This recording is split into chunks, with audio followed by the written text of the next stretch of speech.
Oh, so we are live, it appears. Good afternoon, members. Glad to see everybody back. We've got a lot that the staff needs to go over with us this afternoon to be sure that we're well organized and that we're ready to do business.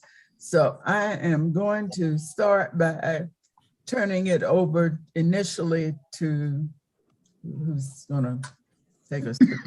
David. All right, to David. You're on.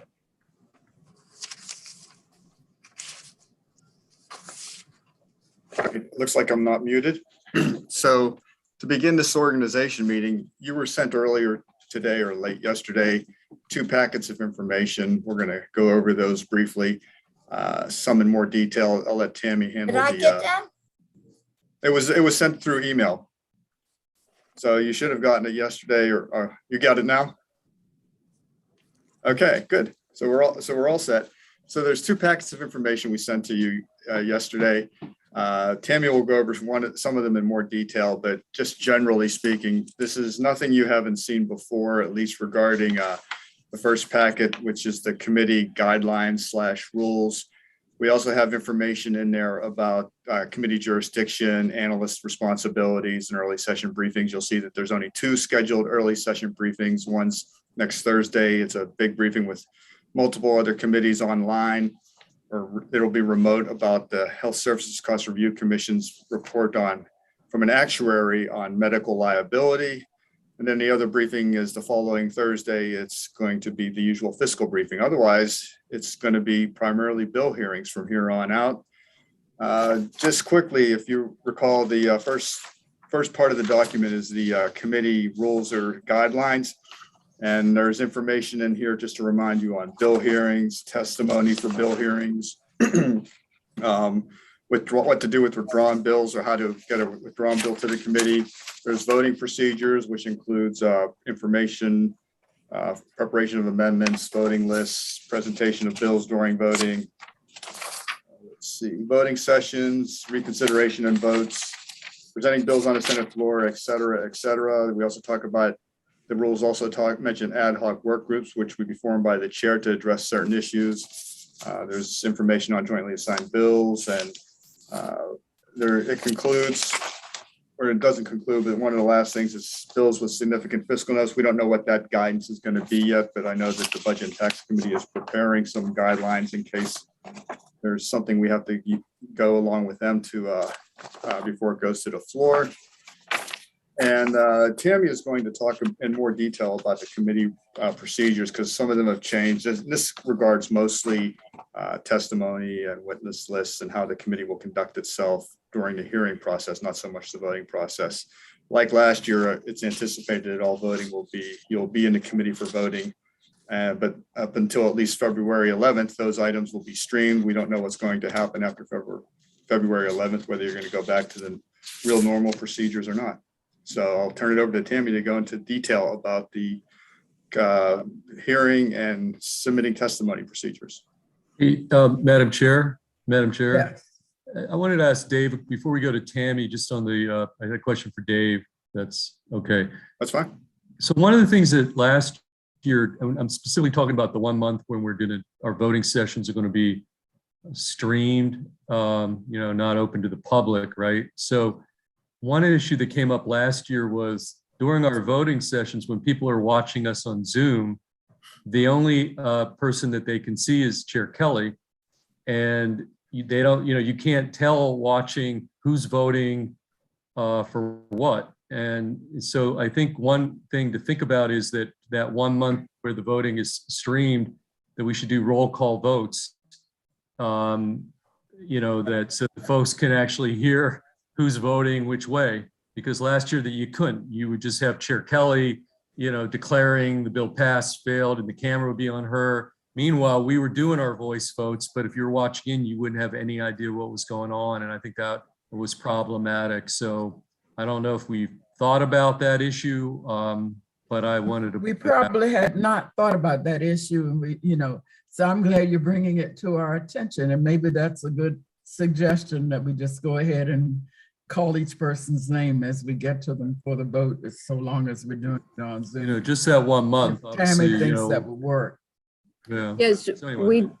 I did have a conversation, or OIS had a conversation with us regarding that. And yes, that is what we should do. We should do a roll call. With that being said, in talking to OIS, the system that we have to use makes it very difficult to go at a fast speed through that roll call. So when we do a roll call, I have to turn a camera on, hear the vote, turn it off, and turn the next member on. And in doing so, there is a delay with the camera. So it just means that, yes, we can absolutely do it that way. Just so everybody's aware, we really need to slow it down when we do that. Which we also need to be attentive. Senator Bottom? Do we need to be on the camera, or we just need to have our name called and hear our vote verbally? Does it, do we need to be turning the camera on and off to do that? We do, because when I turn your speaker on, it turns the camera on. So there's no way just to do an audio. Thank you, Kim. That's where it gets the camera. And if I go too fast, the camera just keeps flipping and you're not seeing anybody. So it's, again, working with OIS, we're limited to how we can do voting with that streaming system that we have.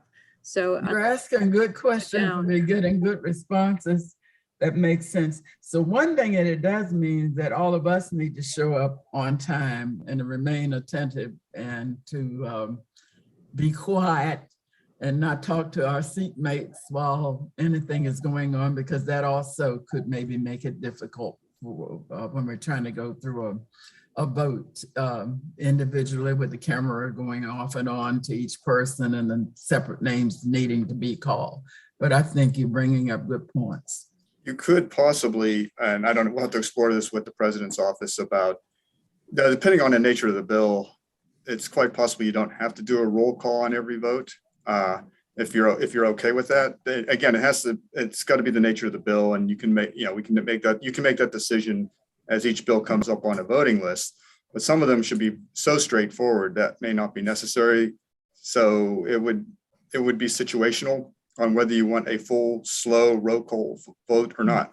Well, since the public won't know what the differences are, maybe if I could remember to say, if this is unanimous, we'll do it with raised hands. If not, we'll call the roll.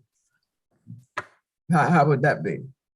So that at least when something's unanimous, occasionally we all really agree.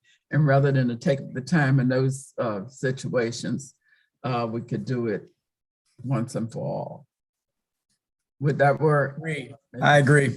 You could say, is anyone in opposition? That way you only have to hear from 3 of us. Okay. All right. All right, let's go back and let's hear. I think from the Senator Kramer experts has his about how hand we up. need to run things. Okay. Okay. What's the next topic? So I'm going to go over the document that I sent everyone this morning. That's the 4-page witness guidelines that are posted to the MGA website. So we're going on the timeline of we will be virtual through Friday, February 11th, and beginning the Monday, the 14th, we will be in person. The guidelines for the virtual are basically the same, with one major exception in that there is no limit to the number of witnesses who can testify. Last year we had that at 10, where now whoever signs up will be able to testify. Again, we have our hearings on Tuesday, Wednesday, and Thursdays, typically at 1 p.m. Everybody must use the My MGA account. That is here to stay. So anybody who wants to sign up to give oral testimony and/or written testimony must have a My MGA account and sign up through that. Let me butt in and ask the question. Is there something that could come out to all of us that we could share with our constituents regarding the My MGA account. Because a lot of people won't know until they, we won't know well in advance necessarily when people from our respective districts and who depend on us for information might in fact have something. You'll see it, but you won't know where they come from either. And I just was wondering. Yeah, other than it being posted on the website and there is a tutorial, and it is part of the guidelines when they go to our committee guidelines, if they, haven't already set up an account that walks them through, a video on how to set up the account. Outside of that, I don't know, what more we can do. Okay, but see, that shows my ignorance. So in other words, you're saying if they look at the Senate Finance Committee on the website, it's going to tell them how to get into the MGA. Yes, And then yes, there's a link right in there that takes them, gives them a tutorial. Okay. And then all of us will know to tell our members back at home who are likely to want to participate that way. Yeah. Check that out. Madam Chair, I think you raise a valid point though. Like GA website has a lot of writing on there or whatever. I wonder if we could have a conversation with like someone in the president's office to design a graphic that is really simple, that they just see it one time and can see where to go. And so I think this is worth bringing up to see if we could get something more simple, because sometimes reading the General Assembly website can be overwhelming to some constituents. That's an idea. Would you be willing to take that on? Yes, ma'am. Ask for us. Okay, thanks. I raised my hand to second the chair, so I'm going to third the chair and second Senator Hayes. That would be, we always think, oh, hey, you go to the Finance Committee and but our constituents, it would be great to have something that we could put out in a, like a nonpartisan thing, just saying, hey, I think that would be great as well. Yeah, I agree. Okay. I think it should be partisan myself. So it would just be Democrats sign up here, Republicans, please don't bother. So only if you support Senator Kramer's bills, then you can do it. Okay. Okay. All right. So when, as far as the testimony, when we do go back to in-person, there will be no hybrid or video testimony allowed, meaning when we're virtual through Zoom. When we're in person, we are in person. The system is not set up to do a combination of both. Late oral witness will not be permitted. Once the system shuts down, we're not able to get into the system to add any late sign up. All witnesses will have 2 minutes to testify. This is a little bit of a change in that the bill sponsor form, we are going to require again this year. So the bill sponsor gets to name up to 3 people that they want to testify on their bill. Last year, the lead sponsor got 5 minutes. The other 2 got 2.5 minutes.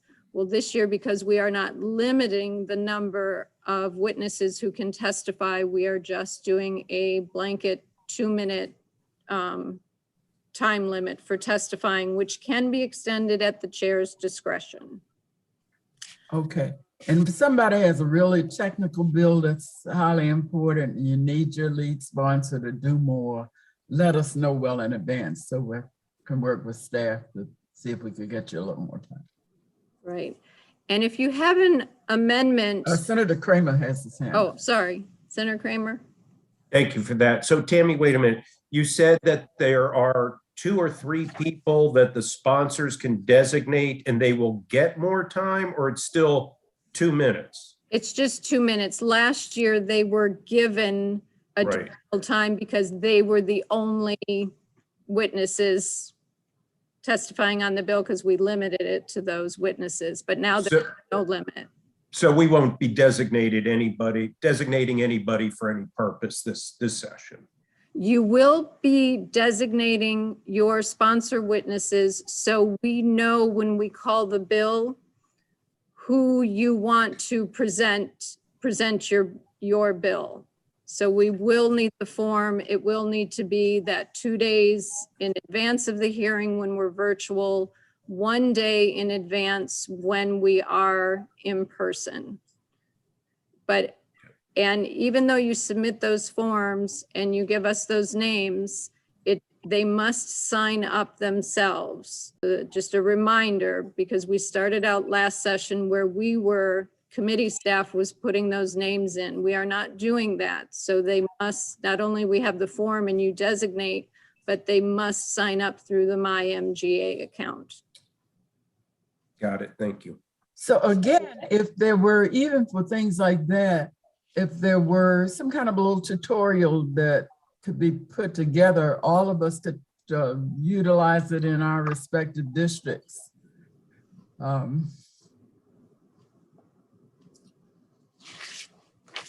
Okay.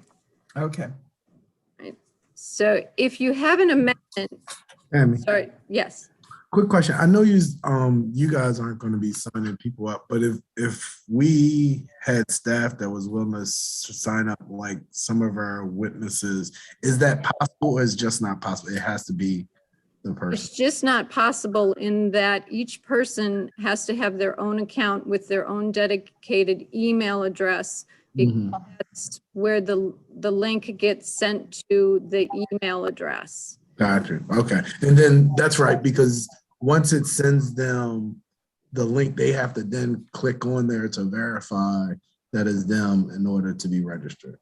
Right, and one of the issues that we had last year, ongoing issue, is even, when you log into Zoom, we have to be able to identify the names. So if, someone has a Zoom link, but they decide that they're going to use their sister's computer or, a friend's computer, and they show up with a different name, if we don't recognize the name, we are not going to admit them in the meeting, just for everybody to know that if you're getting calls saying, I'm in there, but Right. in the waiting You room. guys are asking good questions. Tammy's given us great answers. I know, she's awesome. More of a feeling we need to still develop something that doesn't exist for Senate-wide that all of us could send out to people.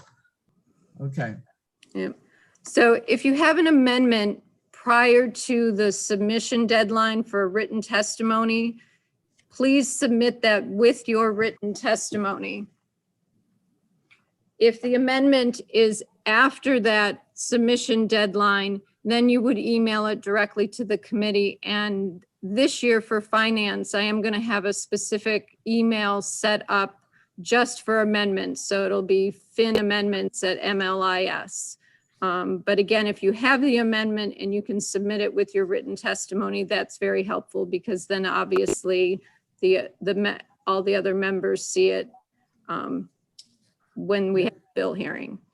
Now, suppose following the hearing, based on the feedback that a member gets, they develop an amendment. What do we do about getting that to you? And can that be in person, or must that? That'll be through the email address. They'd have to email the amendments to us, because we are not getting any paper amendments. They're not passing those paper amendments around. Everything has to be through email. And if someone does have late written testimony, it's the same policy that I had in place last session.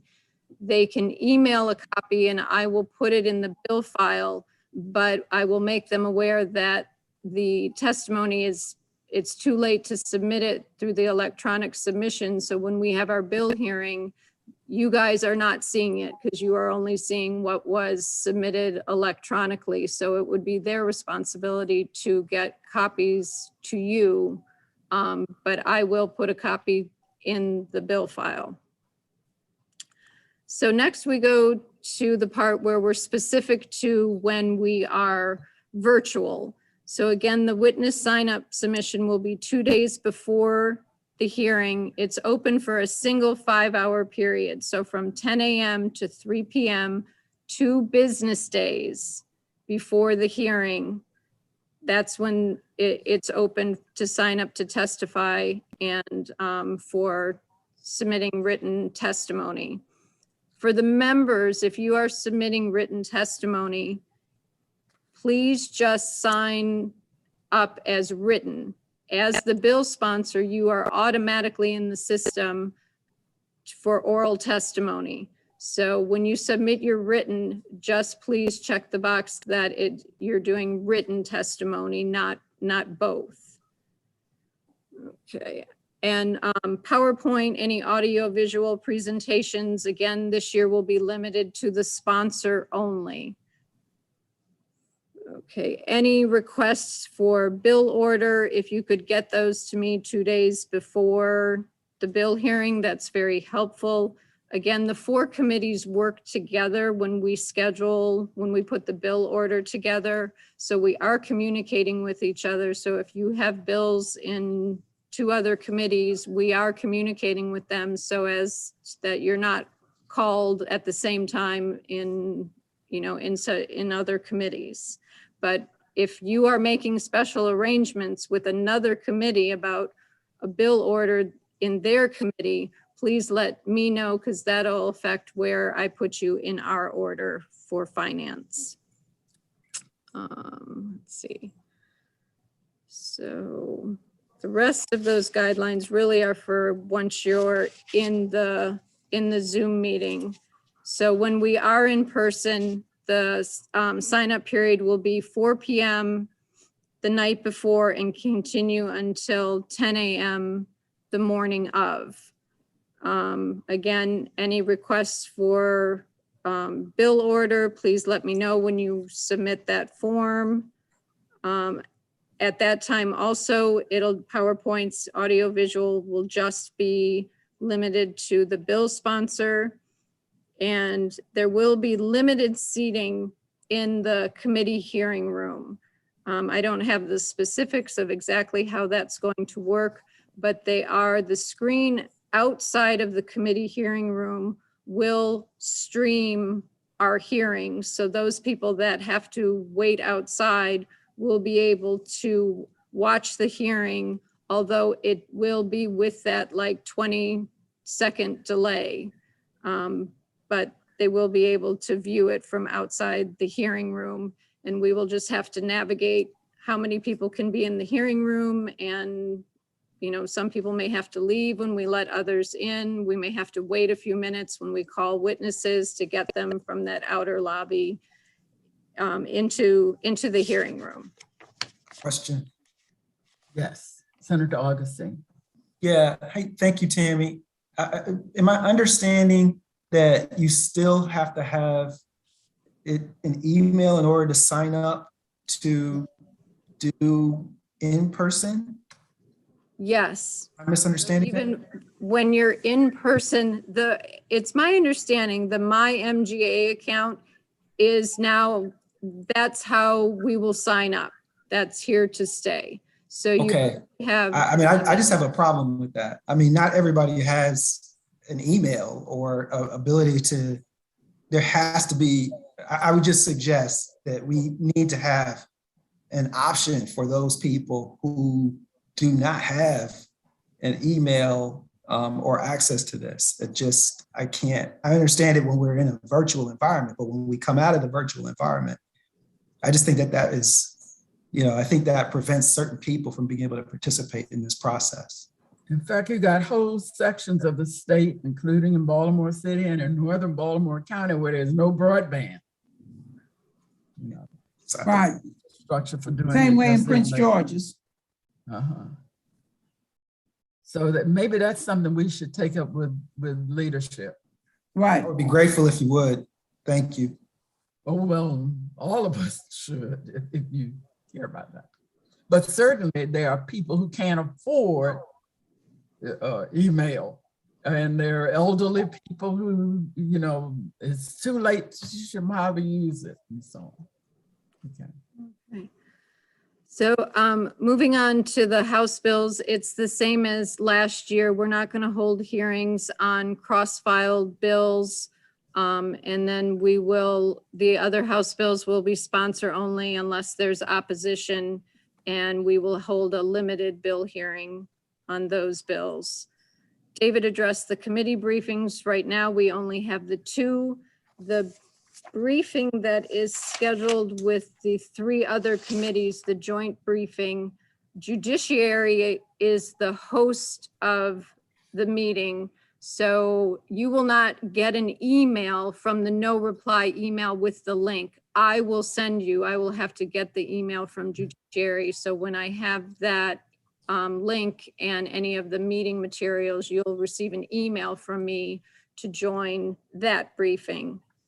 The voting schedule, again, we will put it in the hearing schedule when feasible. We will give at least 24 hours notice. Committee members will vote in person in the hearing room. And like we discussed, when we're virtual, it will be streamed. When we are in person, it will not be streamed. We will be open to the public. Any copies of bill files can be sent to anybody requesting a copy of a bill file can send it to the committee email, and we will email them a copy of the bill file. With regard to the Senate floor, when you guys are on the Senate floor, oh, and I should have started with this. My title changed. The assistant to the chairs have a new title. We are now committee managers. So as a committee manager, I will be allowed access to the Senate floor. So I will be bringing the bill folders over, putting them on your desks. When you are finished with your floor session, please put the folders inside your desk, and we should be able to have access to the floor to get them out of your desk. Just a reminder, the hearing schedule is where everything is. So if you're looking to see if we're voting or if there's a change to the hearing schedule, on the website, that's the first place that it's going to happen. That's where we put everything in the hearing schedule. On Mondays, I will send out the hearing schedule for the week with the hearing agendas like I did last session. And then the morning of the hearing, I will send you the bill order and the witness lists. So I think that about wraps it up for my part, unless anybody has any other questions. Well, one thing I would just like to suggest, if we get the bill order from Tammy, we don't want to stay in our offices doing other business because you don't see your bill coming up at the beginning because it really will hurt us in terms of us all being on the same page and having the same experience and being faithful to our total duty to understand all of the bills that are heard that day. So any questions? Yes, Senator Kramer.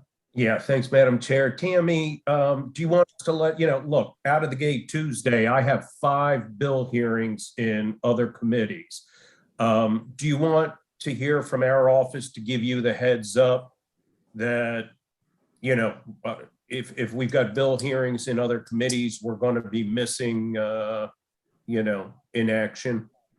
Yes, it is helpful. Like I said, even though I'm communicating with the other committees and, all of your staff is very good with letting me know what's going on. So I really appreciate that. And I'd rather hear it 2 and 3 times than, miss it in some way. So yes, I do appreciate when your staff reaches out to me. And am I correct then, from what you just said, if I'm in our committee in finance and it's time for me to present in a different committee, they'll let you know and then you'll signal to me, or am I working directly with them through our staff?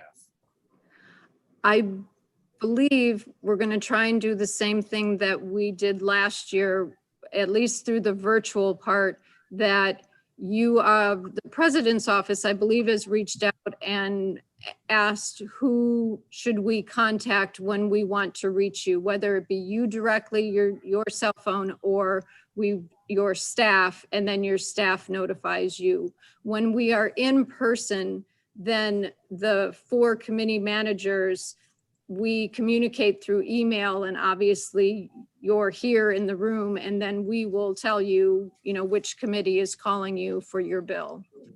All right, so what you're saying is I should be keeping in direct contact with the committee where the bills are being heard and not relying on it like getting bounced to you and then to me. Is that Correct? Correct. While Thank we you. are virtual, yes. Got it. So are we all praying to end virtual soon? Okay. Any other questions for Tammy, or is there something else, Tammy, you need to tell us now? Oh, and I did want to mention, we had a discussion today, so I believe we will vote next Thursday. Our first voting session will be Thursday. We have the briefing at 1. I'm going to put the voting session in for 3 p.m. or 15 minutes after the briefing concludes.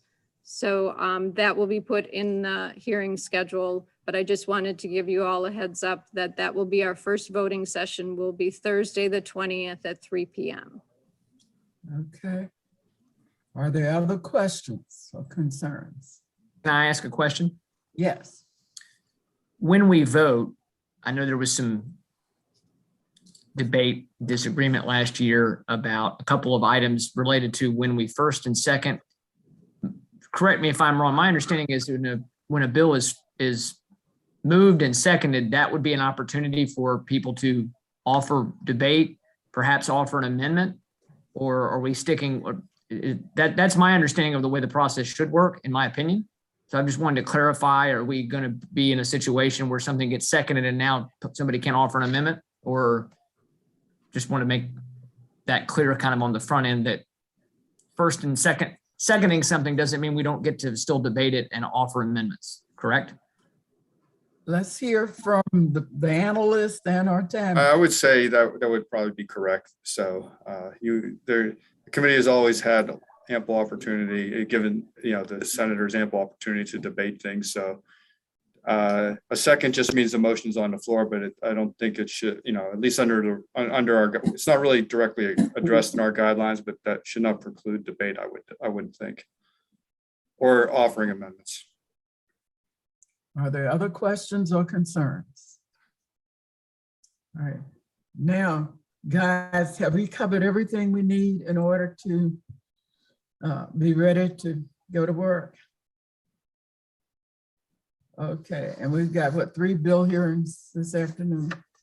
We do. We were scheduled to begin a couple minutes ago, so I'm going to end this meeting. Give me a minute or two to get the next one up and going, and if everybody would join, there's the separate link for the bill hearings that you should have received this morning. I sent the agenda and the witness list. Okay. Okay, so we're ending this meeting. Okay.